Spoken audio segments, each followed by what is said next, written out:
Continuamos nuestro estudio del Evangelio de Lucas, así que vaya conmigo al capítulo 16. Hoy vamos a terminar el capítulo 16 con una parábola que es conocida para la mayoría de nosotros. Frank, si me ayudas a proyectarla, por favor. Bien.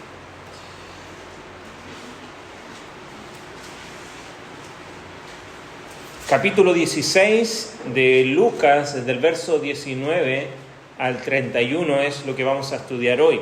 Y esta parábola final de Lucas 16, tenemos que recordar que responde a un incidente que ocurre en el capítulo anterior, capítulo 15 de Lucas. Los primeros versos dice que se acercaban a Jesús los publicanos y pecadores para oírle, y los fariseos y escribas murmuraban diciendo: este a los pecadores recibe y come con ellos. Entonces, a raíz de esa ocasión es que Jesús comienza a enseñar, y debido a esta queja, a esta murmuración de estos religiosos que veían con malos ojos que Jesús estuviese con personas pecadoras, Él les responde en el capítulo 15 con 3 parábolas acerca de la salvación, ¿se acuerda? De la oveja perdida, de la moneda perdida, del hijo pródigo, donde muestra que Dios toma la iniciativa en la salvación siempre y viene a buscar.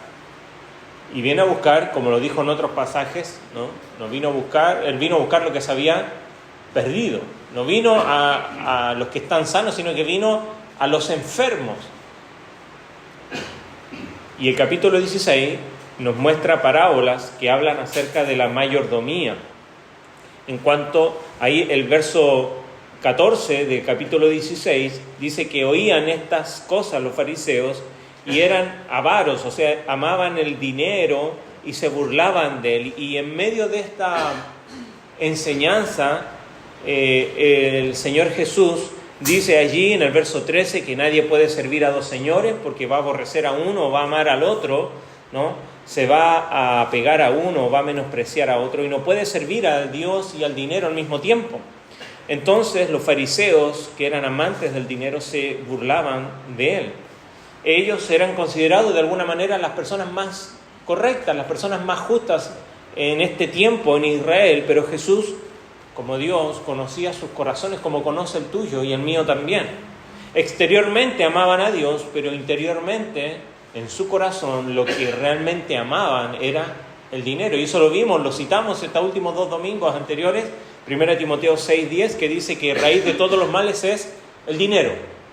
No, dice que raíz de todos los males es el amor al dinero, por el cual muchos se han llegado a extraviar de la fe y han sido traspasados de muchos dolores. Entonces aquí en Lucas, Jesús está en este capítulo, está reprendiendo a los fariseos por sus corazones materialistas, interesados simplemente en el dinero. Y luego Jesús cuenta esta parábola, que podríamos decir también es una historia, ya vamos a ver por qué, en estos versículos. Pero para que la entendamos mejor, vamos a verla, vamos a escucharla.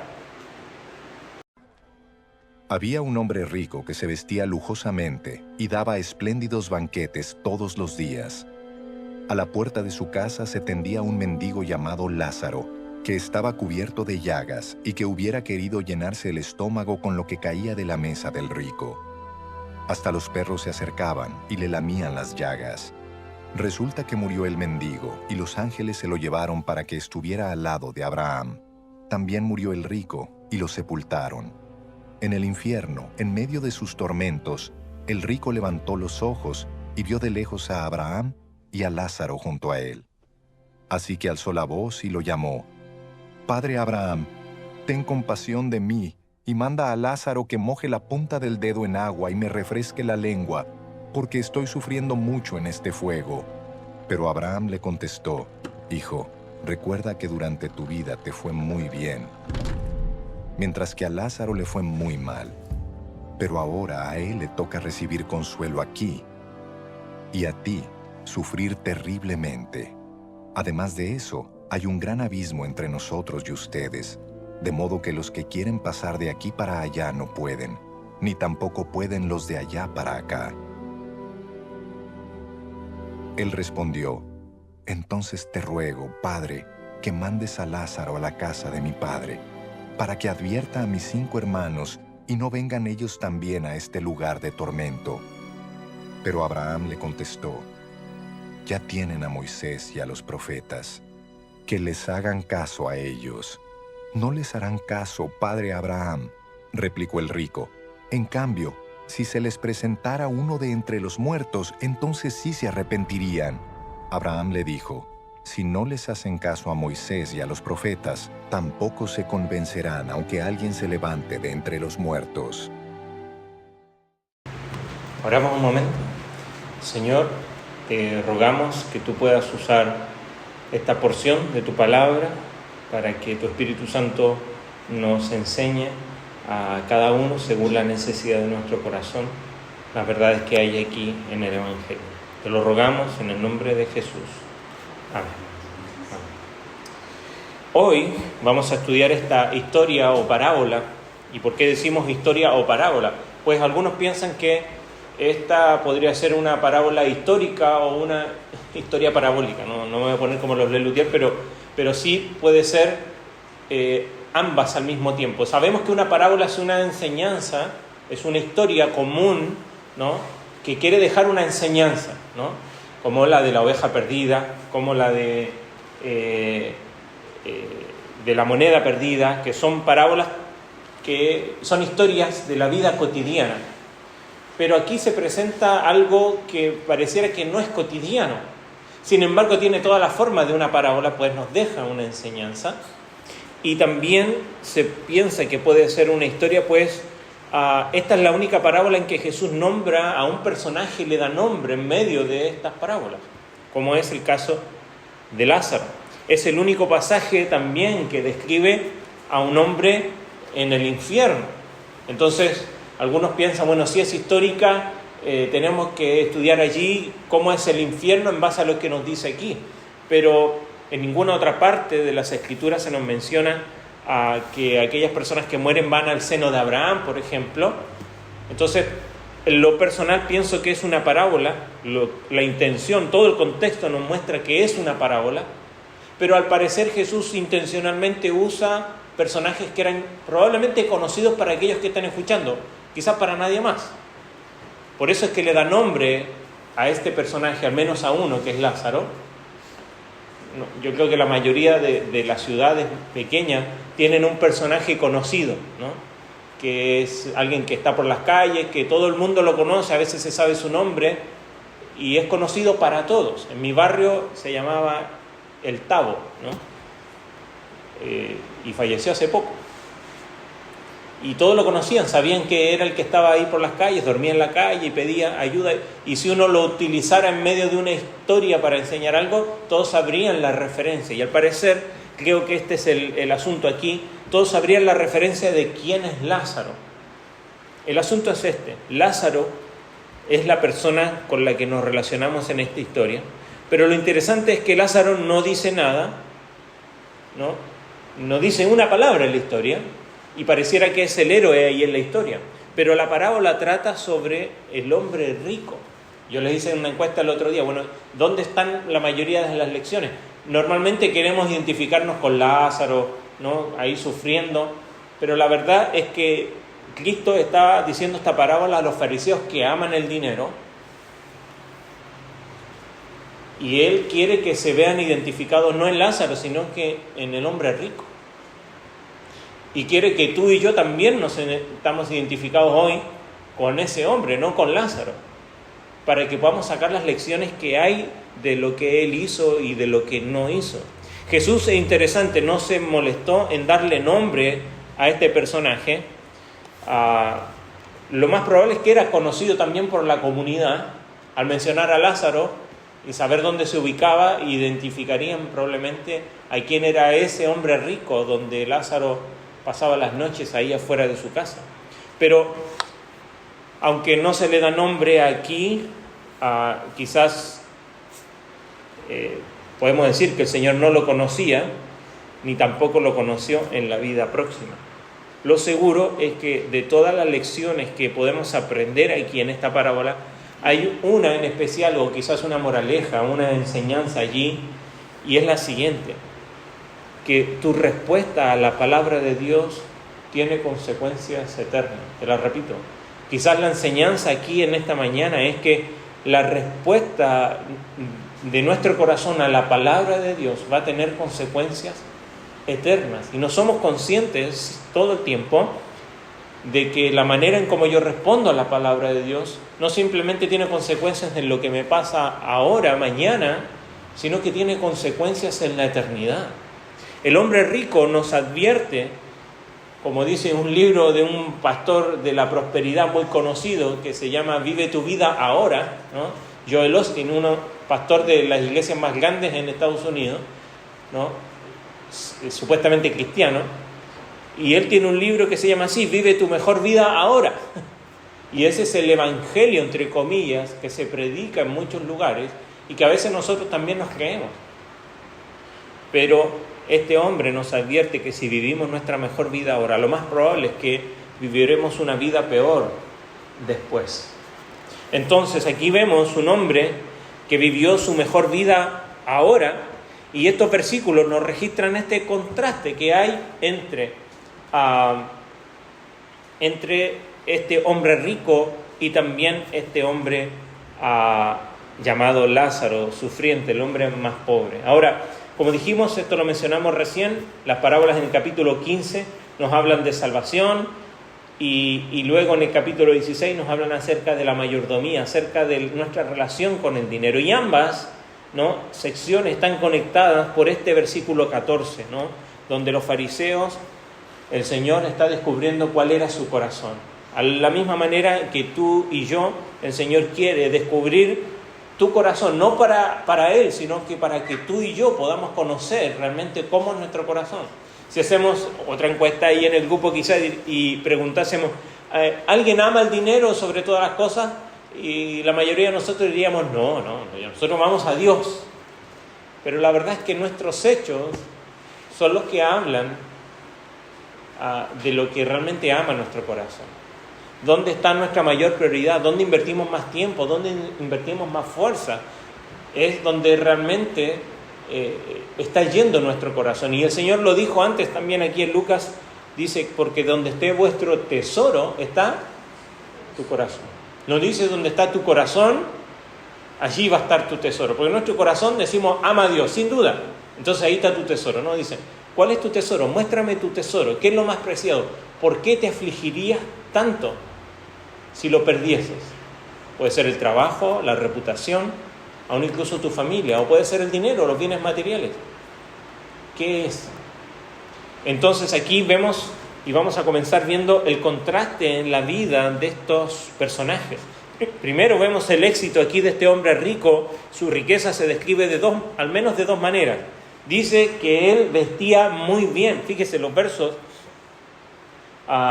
19 dice que este hombre rico se vestía de púrpura y de lino fino y hacía banquetes con esplendidez, ¿no? Entonces lo primero que nos dice cómo se vestía y lo segundo que nos dice lo que comía, y eso habla de su riqueza y de su opulencia.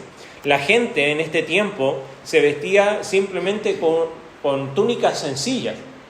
Sin embargo, este hombre está vestido primero dice con vestidos de púrpura, y el lino fino está refiriéndose quizás a sus ropas interiores.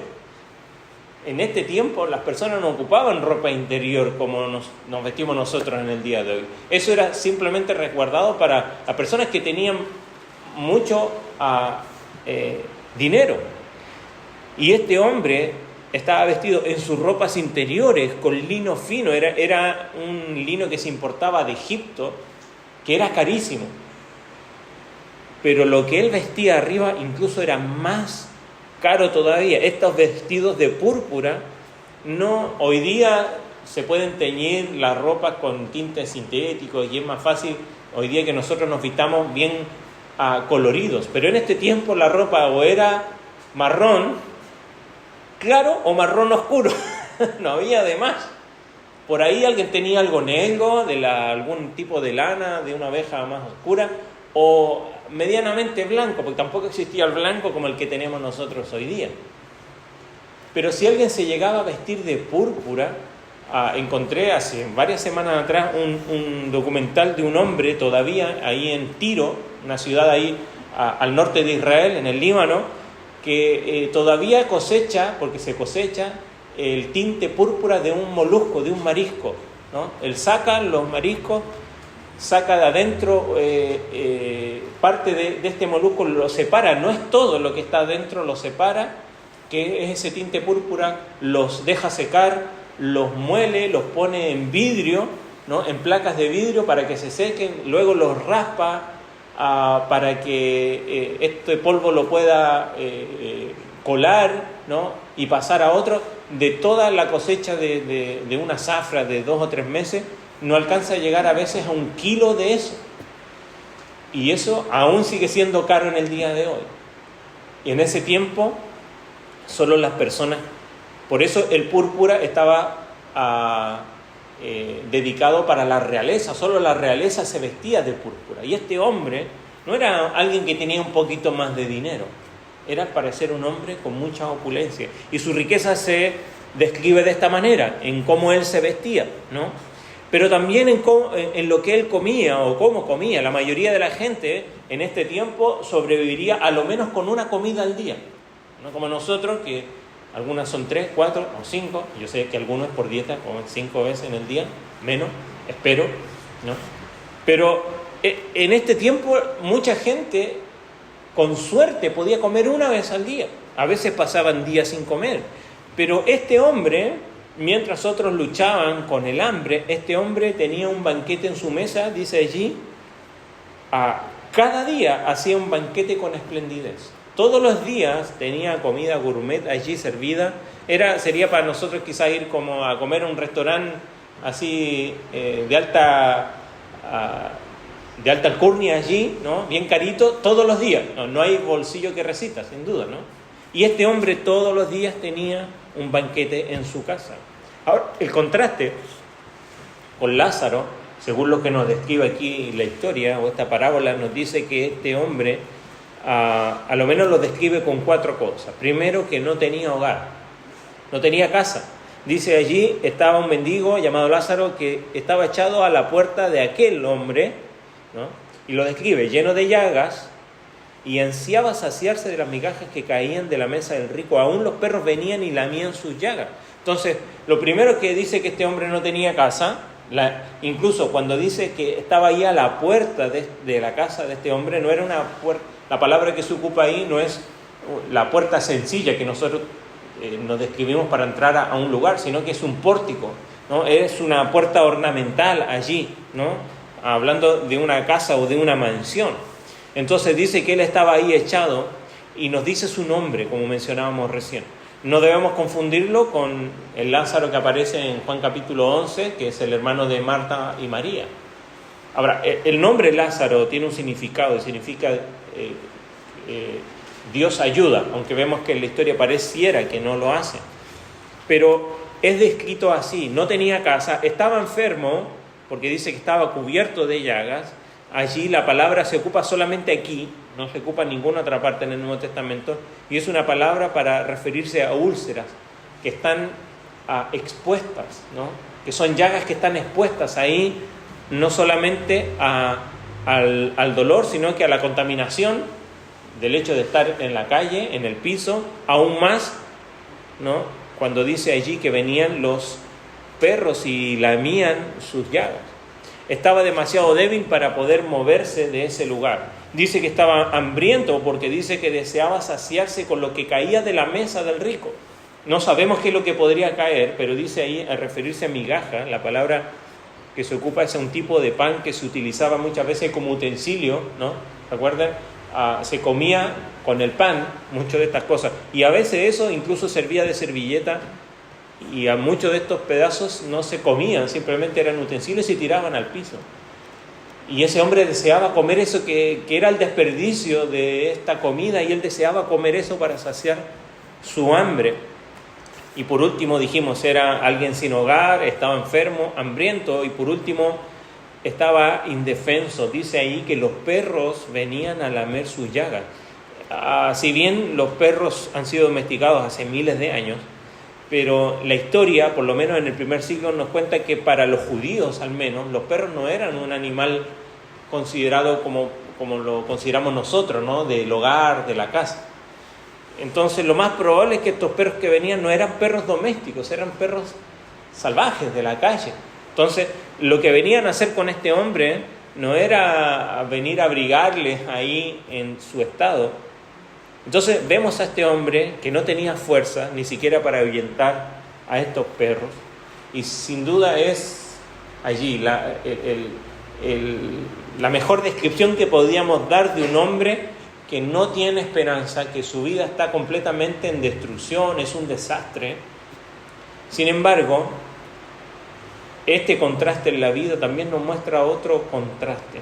Y hay un gran cambio aquí en la vida de estas personas, porque el cambio lo genera en que ambos mueren. Versos 22 y 23 nos dice que aconteció que murió el mendigo, ¿no? Y también nos dice que murió el rico y fue sepultado. La muerte de este hombre pobre, ahí en el verso 22, nos dice que fue llevado al seno de Abraham.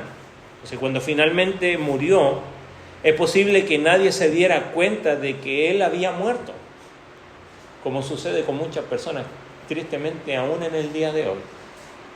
Y nadie se da cuenta. Nos ha pasado, aún incluso en este tiempo de calores, donde personas mayores en nuestro país, debido a estos calores, fallecen en sus hogares y días después son encontrados. Y aunque quizás no están en la calle, pero están abandonados, están solos. La muerte de este hombre nos muestra aquí cómo la muerte es común a todos. No importa la condición, ambos personajes eran completamente distantes en sus vidas, pero en la muerte pareciera que son iguales, aunque vamos a ver que hay una distinción entre ambos. Aquí, sin duda, se usa este lenguaje parabólico, por eso creo que es una parábola y no necesariamente una historia, porque primero acá dice que los ángeles, verso 22, fue llevado por los ángeles al seno de Abraham. En ninguna parte de la Escritura se nos menciona que son los ángeles que llevan a las personas, menos al seno de Abraham, que es el único lugar donde se menciona. Entonces todo esto, recordemos, las parábolas tienen este lenguaje a veces exagerado o pictórico para explicarnos algo, ¿no? Entonces aquí, en las Escrituras, en ninguna parte al cielo se le llama así, ¿no? El seno de Abraham. Y Abraham sí es el representante de alguien. ¿Cómo se le llama a Abraham muchas veces? ¿O cómo lo reconocemos? ¿Abraham es el padre de qué? Dice que Abraham creyó a Dios y que fue contado. Entonces se le considera a él el padre de la fe. Es el padre de los que son fieles. Y estar al lado de Abraham, sin duda, representa estar en este lugar de honor al cual Lázaro va. Como dijimos, Lázaro significa Dios ha ayudado. Aunque su nombre en la vida pareciera que no se cumplió, sí en el cielo se cumple el significado de su nombre. Entonces nos viene quizás a la mente este verso en Salmo 116, que dice: estimada es a los ojos del Señor la muerte de sus santos. Y es por eso que este hombre recogido por los ángeles, ¿no? Recordemos, no es que esto sea así, es una parábola, pero nos quiere mostrar en la historia de la parábola la imagen del contraste. Así como en la vida vemos el contraste, ¿no? De este hombre rico y este Lázaro allí pobre, ahora en la muerte también vemos este contraste. El hombre rico, sin embargo, dice que ahí es enterrado. De Lázaro no se dice que fue sepultado. Del hombre rico sí, ¿no? Aún cuando todavía seguía en este mundo y muerto, tuvo su funeral, probablemente público, con mucha pompa, ¿no? Allí en Israel. Sin embargo, dice que su ser, su alma, despierta. En nuestra versión dice el Hades, otras versiones dicen el infierno. Recordemos que es una expresión para referirse allí donde van las almas perdidas. Y está allí en tormentos y alza sus ojos y vio de lejos a Abraham y a Lázaro a su lado. Lázaro sufrió toda su vida, pero disfrutó de dicha eterna. El hombre rico vivió como decíamos hace un momento. El hombre rico vivió su mejor vida ahora, como muchos pretenden y muchos cristianos pretenden vivir, pero fue al infierno después. Y ahí el verso 15 advierte, ustedes son, el verso 15 del capítulo 16, antes de esta historia, el Señor les dice a los fariseos, ustedes son los que se justifican a vosotros mismos delante de los hombres, mas Dios conoce vuestros corazones, porque lo que para los hombres tienen por sublime, como la vida del rico, y quizás muchos deseamos vivir la vida de este hombre, delante de Dios es abominación. ¿Y cómo sabemos eso? La historia continúa y nos muestra, qué es lo que va a pasar después. Sin duda, no es que todos los ricos van a ir al infierno. Incluso Abraham fue un hombre rico, muy rico, y está aquí, del otro lado. Pero este hombre rico que intentó vivir su mejor vida ahora, vivió su peor vida después. Los versos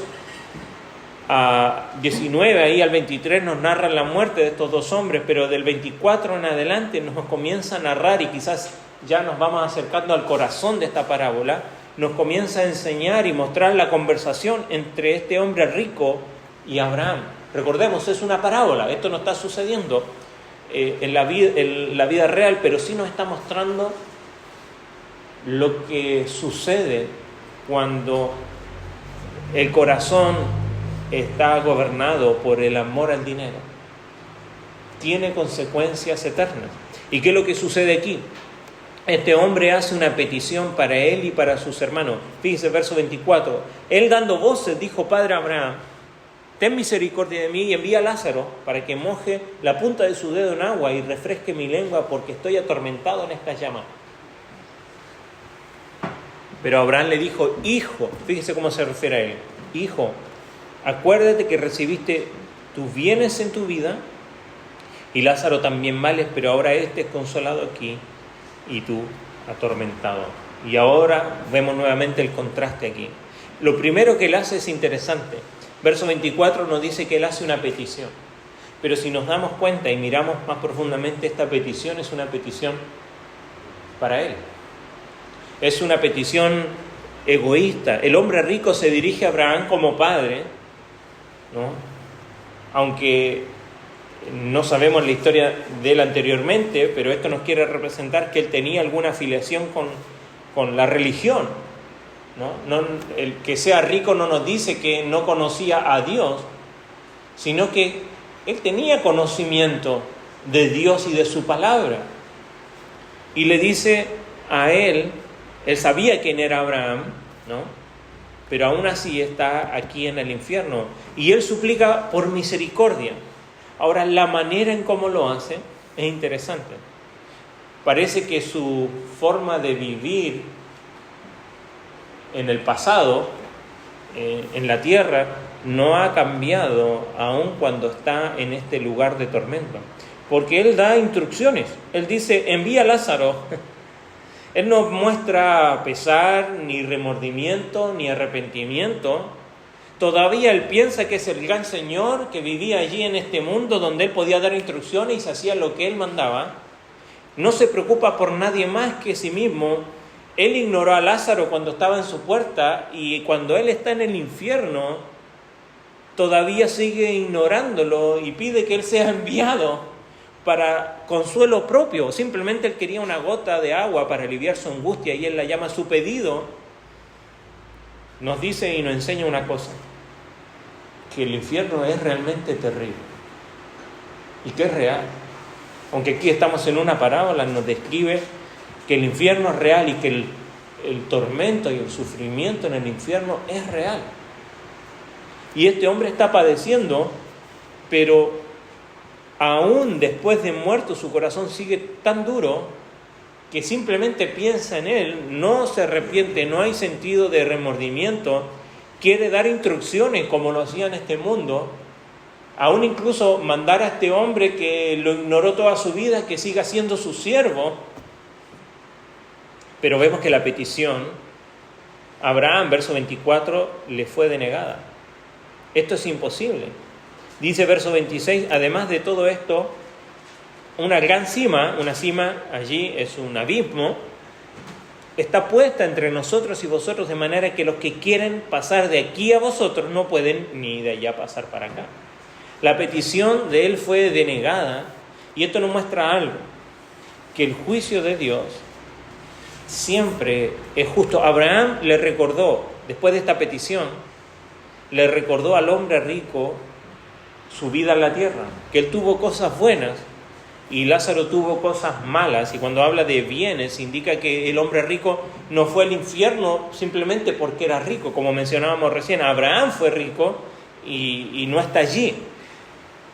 No fue al infierno porque hizo un gran mal, sino que fue al infierno porque vivió simplemente para él mismo. El único que le importaba a él era su propia vida. El yo era su Dios. Y él está pidiendo de alguna manera que se haga un bien para él. Pero la negativa de esta petición nos muestra que el Señor es justo. Yo he pensado mucho estos días, muchos de nosotros a veces luchamos con que Dios haga justicia, ¿no? A veces en cosas de nuestra vida, a veces cuando vemos la vida de los demás, o incluso cuando nos ponemos a ver el mundo, que Dios haga justicia. Pero te hago la pregunta otra vez: ¿realmente deseas que el Señor haga justicia contigo? ¿Quieres que Dios sea justo contigo? Si realmente Él fuera justo conmigo en todo sentido de la palabra, para mí no habría esperanza.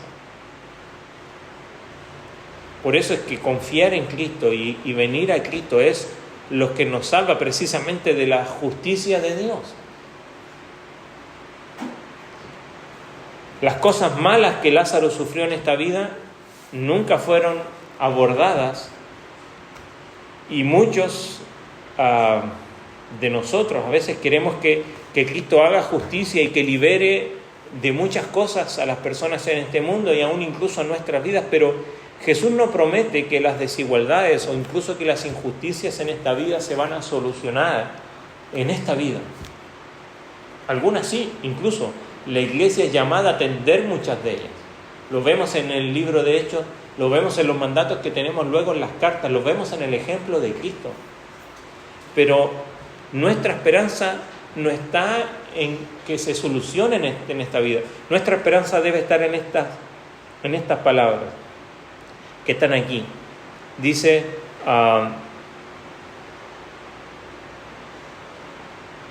verso 25, me perdí. Acuérdate que recibiste tus bienes en tu vida y Lázaro también males. Pero ahora, esas dos palabras, siempre cuando encuentre un pero en la Escritura, preste atención. Efesios capítulo 2, estabais muertos en delitos y pecados, estabas allí sin esperanza, como hijos de desobediencia. Verso 4, pero Dios, que es rico en misericordia, con su gran amor con que nos amó. Siempre esto hace una diferencia, y pero ahora es lo que hace la diferencia. Porque cuando Dios interviene aquí, y no lo hace mientras Lázaro está vivo, pero siempre tenemos la esperanza de que va a haber un momento en que sí va a haber justicia. No depende de nosotros, ni de nuestros gustos o ideales, pero ¿sabes? Hay un momento donde sucede lo que está aquí. Dice que Lázaro es consolado y tú ahora estás atormentado. Entonces nos dice al menos dos cosas respecto al juicio de Dios. Nos dice que el juicio de Dios va a ser justo y que cada uno va a recibir lo que dicta la justicia de Dios. Lázaro fue consolado por el Señor y este rico fue angustiado. Moody, el gran predicador del siglo pasado, decía: prefiero mendigar pan en la tierra como Lázaro que mendigar agua en el infierno como el hombre rico.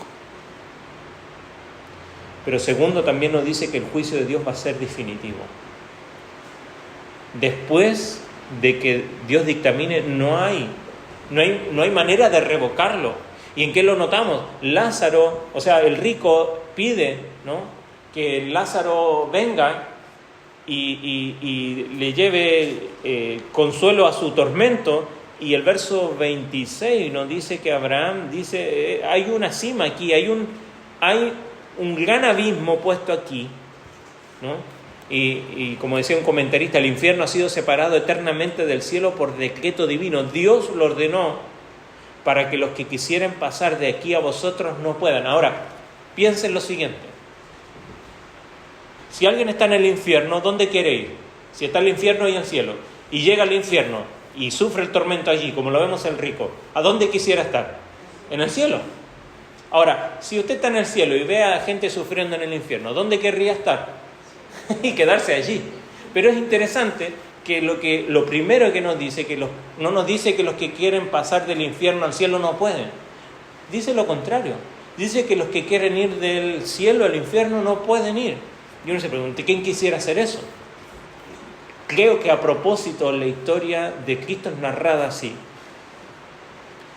Porque ¿de quién está hablando Abraham? ¿Quién quisiera ir del cielo al infierno? Hay alguien con él al lado. Y es Lázaro. Quizás el texto aquí nos sugiere, en esta historia parabólica, que Lázaro aún está dispuesto a ir al infierno para poder ayudar a este hombre, a pesar de que él nunca lo ayudó en su vida. Porque lo veía día a día en su puerta. Y quizás nos sugiere eso, pero nos dice que eso es imposible. Y esto nos habla también, ¿no? Así como es imposible salir del infierno y nos habla de que esto es real, también nos habla de que la seguridad en el cielo es eterna. Nadie puede salir de allí. Y eso nos da esperanza, sin duda. Ahora, de la misma manera, nadie puede pasar de allí donde está el rico a nosotros. Entonces esto echa por fuera cualquier teoría o doctrina como la del purgatorio, ¿no? De este lugar intermedio donde están las almas y que están siendo purgando sus culpas para que en algún momento, si es posible, Dios se apiade de ellos. O mucho menos en lo que piensan algunos como la aniquilación del alma, sino que el infierno es real, así como el cielo es real. Y el infierno no tiene salida, así como el cielo es seguro para siempre. Ahora, este hombre dijimos que hace una petición por sus hermanos, ¿no? Hace una petición por sus hermanos. Y esta petición es interesante, porque la petición de misericordia del hombre le fue denegada. Entonces él sigue pensando y dice, voy a hacer otra petición, y piensa en su familia. Y quizás aquí viene a ser ya casi el corazón y el centro de la parábola, porque dijimos al principio que si hay una moraleja y una enseñanza que nos deja esta parábola, es que la respuesta que tú tienes a la palabra de Dios tiene consecuencias eternas. Y este hombre pide ahora que Lázaro, ya que no puede venir, verso 27, te pido que lo envíes, todavía siguen mandando a Lázaro, que lo envíes a casa de mi padre porque tengo 5 hermanos, para que les testifique y les anuncie el evangelio a fin de que ellos no vengan a este lugar de tormento. Y Abraham le dijo, tienen a Moisés y a los profetas, que lo escuchen a ellos. Y este hombre dice, no. Si alguno fuera de ellos entre los muertos, entonces se van a arrepentir. Y termina la historia, ¿no? Si no oyen a Moisés y a los profetas tampoco se van a persuadir si alguien se levanta de los muertos. Entonces nos deja esta parábola, termina Jesús con 2 razones para confiar y obedecer en la palabra de Dios. Primero nos dice que la palabra y la escritura es clara. Él pide que se vaya y se testifique a sus hermanos, pero Abraham le responde, mira, Lázaro no va a ir a advertirles, ¿no? Eso es lo que él quería. Pero el hombre, como dijimos, quiere convertir a Lázaro aún en su siervo, ya que no puede venir a él, que vaya para otro lugar, ¿no? Que se convierta en misionero. Y por un instante y por primera vez aquí en la historia vemos que el hombre, en vez de mostrar preocupación por él mismo, comienza a preocuparse por otros. No sabemos cuál es la intención, dijimos que es una parábola, no tiene el propósito de darnos todos estos detalles. pero lo que parece compasión por su familia, si lo descubrimos bien, viene a ser un ataque de alguna manera a la justicia de Dios, porque su petición implica que él fue al infierno porque el camino a la salvación pareciera que no fuera claro. Porque él está diciendo, mira, manda para que ellos escuchen. Si él era un hombre de Israel, había escuchado la palabra de Dios, había leído la palabra de Dios, así como su familia. Entonces le está diciendo, es que pasa que no les quedó claro.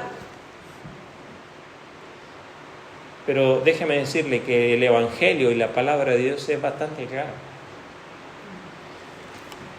Él está diciendo, este hombre rico está diciendo lo siguiente, que si Dios hubiera hecho un mejor trabajo en mostrarle la verdad, él no se habría equivocado, ¿no? Y habría cambiado probablemente de opinión. Entonces Abraham le responde, mira, tienen a Moisés, tienen a los profetas, que es un resumen del Antiguo Testamento, ¿no? Entonces él le dice, tus hermanos no necesitan a Lázaro, sino que simplemente si escuchan y hacen caso a las Escrituras, van a ser salvos. Pedro, en segunda de Pedro, nos dice, ¿no?, que en las Escrituras hay cosas que son difíciles de entender. Él se refería a cosas que estaba enseñando Pablo, pero la palabra de Dios es clara acerca de lo que es necesario entender y creer y obedecer para ser salvo. La Biblia es interesante porque puede ser muy profunda para bucear allí en ella y encontrar verdades en lo más profundo, que hay personas eruditos que se dedican a eso, pero también en lo suficientemente superficial para que los niños puedan beber en ella sin temor a ahogarse. Mire, un pasaje, 2 de Timoteo 3, 2 de Timoteo 3, 14 y 15, versículos que son conocidos para nosotros. Dice, pero tú, le está hablando Pablo a Timoteo, pero tú persiste en lo que has aprendido y te persuadiste sabiendo de quién has aprendido, que desde la niñez has sabido las sagradas Escrituras, las cuales te pueden hacer sabio para la salvación por la fe que es en Cristo Jesús. Y nos dice este pasaje, todas las Escrituras es inspirado por Dios y útil. Pero a veces nosotros pensamos, tal como el rico, que si las personas recibieran una señal, algo especial, y que alguien con más preparación les explicara el Evangelio y les mostrara evidencia, y sin duda todo esto es bueno, y debemos hacerlo mientras tengamos oportunidad. Nos dice el mismo Pedro que debemos presentar respuesta con paciencia y mansedumbre, con reverencia. Todo el que nos pide demanda de nuestro Evangelio, de lo que creemos. Pero déjeme decirle una cosa, la palabra del Señor es bastante clara. Y si nos sometemos a la Escritura nos va a mostrar que hay dos caminos. En otras palabras, lo que le está diciendo Abraham a este hombre rico, que lean la Biblia. Si quieren salvarse del infierno, que lean la Biblia. Y lo mismo nos dice a nosotros. Está ahí la Escritura, la verdad. Pero no solamente es clara, sino que la palabra de Dios es suficiente. Él les dice, no, Padre, si va alguien entre los muertos, entonces se van a arrepentir. Mire, esto nos enseña una cosa. Nos revela el corazón de este hombre. Porque Abraham le dijo al hombre rico que la verdad de las Escrituras es el camino al cielo. Pero el hombre quería ver una señal, no oír las Escrituras. Él sabía que la solución era el arrepentimiento, él lo sabía. Pero él no pensó que las Escrituras fueran suficientes para llevarlo al arrepentimiento. Al menos eso pensaba que podía suceder con su familia. El versículo 31 concluye con esta parábola, ¿no?, diciendo que si no escuchan las Escrituras a Moisés y los profetas, aunque alguien se levante de los muertos. Este hombre rico imaginó a Lázaro resucitando y visitando a sus hermanos, porque sus hermanos sabían probablemente quién era Lázaro también, y que se podrían convencer si lo vieran. Mire, muchos que afirman creer en las Escrituras niegan la suficiencia de las Escrituras, buscando algo especial, algo sensacional, algo sobrenatural, algo que vaya más allá de lo que dice las Escrituras. Pero si una persona no escucha a Moisés o a los profetas, nos está diciendo textos, no se va a convencer aunque alguien resucite de los muertos. Las personas que no son transformadas por las Escrituras, aunque vean un esplendoroso milagro, no van a ser transformadas. La convicción viene por el oír las Escrituras. Por eso la importancia de exponernos a nosotros, a las Escrituras diariamente, exponer a nuestros hijos a las Escrituras, exponer a nuestros amigos que les compartimos el Evangelio, no a ayudarles con un montón de cosas que sí debiésemos hacer, pero si no los exponemos a las Escrituras, entonces no va a haber esperanza de salvación del infierno. La única manera de salvarse del infierno es conociendo la palabra de Dios, porque es clara, pero también porque es suficiente. Entonces, terminamos con estas conclusiones. Si no oyen a Moisés, no se van a convencer tampoco, aunque alguien resucite. Como dijimos recién, las personas que no son transformadas por las Escrituras no van a ser transformadas por un milagro tampoco. La historia, como dijimos, pasa de un gran contraste a un gran cambio, pero luego quizás pensando nosotros ya, conociendo la historia, a una gran ironía. Porque en Juan 11 vemos que hay un hombre que resucita. ¿Cómo se llama ese hombre? Lázaro, ¿no? Los líderes, después de ese evento, cuando Lázaro resucita, es que ellos dictaminan dar muerte a Jesús. En vez de ver, ellos fueron conscientes de una resurrección, pero aun cuando la vieron, en vez de rendirse ante la evidencia que Jesús es el Mesías y el Salvador, simplemente ellos dictaminaron que Jesús debiese morir. Fue en ese momento. Y aún días después, el mismo Jesús resucita. Aún ahí, no se arrepintieron ni creyeron. Y nosotros no debemos permitir que esa sea nuestra historia. Si escuchamos la palabra, debemos creerla antes de que sea demasiado tarde. Si aún no has venido a Cristo, es la oportunidad que Dios te da. Ahora, si tú eres un hijo de Dios y ves esta parábola, piensa en esta moraleja, que la respuesta que tenemos a la palabra de Dios tiene consecuencias eternas. Quizás no vas a terminar en el infierno, como este hombre rico. Pero Romanos capítulo 10, verso 8, nos dice, pero ¿qué dice? Cerca de ti está en la palabra, en tu boca y en tu corazón. Es decir, la palabra de fe que predicamos. Porque si confiesas con tu boca que Jesús es el Señor y crees en tu corazón que Dios lo levantó de los muertos, serás salvo. Porque con el corazón se cree para justicia y con la boca se confiesa para salvación. Allí es donde debemos ir, a la cruz de Cristo, para salvación. Es el único lugar donde hay esperanza. No solamente para el que está perdido, sino que aún para el creyente.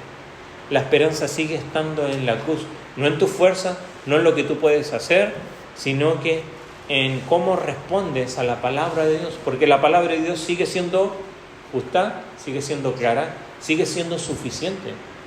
Y si yo no respondo adecuadamente a la palabra de Dios, esto trae consecuencias eternas.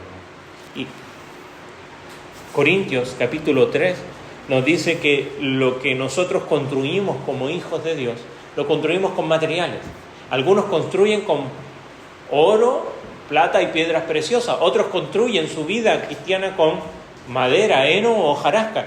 Todo va a ser probado por fuego. ¿Qué es lo que va a permanecer? Obviamente los materiales, como el oro, la plata y las piedras preciosas. Pero si usted prende fuego sobre lo otro, eso se pierde. Dice esto, termina Pablo diciendo, aunque serás salvo, así como por fuego, pero el Señor quiere recompensar, no para gloria tuya, sino que para tengamos con qué glorificar al Señor cuando estemos en su presencia. Tengamos que traer a sus pies cuando estemos en la gloria. Y eso depende mucho de cómo tú respondes a la palabra de Dios. ¿Cómo estás construyendo tu vida como hijo de Dios? ¿Con qué tipo de material? Ahora alguien pregunta, bueno, ¿pero de qué depende el tipo de material? No depende de lo grande que sea. Depende de la motivación de tu corazón. Quizás alguien puede ayudar a alguien como Lázaro, simplemente para ser visto. O alguien lo puede hacer simplemente porque sabe que es lo correcto. Quizás alguien pueda dar ofrenda para ser visto. pero tú lo haces simplemente porque sabes que la Escritura nos manda. Quizás alguien puede compartir el Evangelio a los demás simplemente porque quiero que se convenzan y quiero que crean lo que yo creo, o lo haces porque tienes compasión, porque sabes que esas personas están condenadas al infierno. Lo que motiva tu corazón, lo que mueve tu corazón, es lo que va a determinar con qué estás construyendo. Y eso tiene consecuencias eternas, no para los que son hijos de Dios, no para ser salvos, como lo vimos. Nadie puede pasar de aquí para allá, pero sí afecta y puede afectar a lo que puedes traer delante del Señor. Sin duda, esto no debe motivarnos el temor ni el miedo. Lo que debe motivarnos es el amor, el gran amor con el que nos ama nuestro Padre. Alexis comenzó leyendo hoy: bendito sea el Dios y Padre de nuestro Señor Jesucristo, que nos bendijo con toda bendición espiritual en los lugares celestiales en Cristo. Efesios 1:3. Solamente con esta idea, ¿cómo no responder ante ese amor y bendición? Entregando toda nuestra vida y siendo obedientes a lo que su palabra nos dice, y teniendo a la palabra de Dios como nuestra guía, como nuestro faro, no nuestros ideales, no nuestros gustos, no lo que indica nuestro corazón, como dicen las películas de hoy, ¿no? Sigue tu corazón. Sigue a la palabra de Dios, porque tiene consecuencias eternas. Si no crees en Él, sabes lo que va a pasar. Si no obedeces a ella, también sabes que puede haber consecuencias eternas. Vamos a ponernos en pie y vamos a orar al Señor.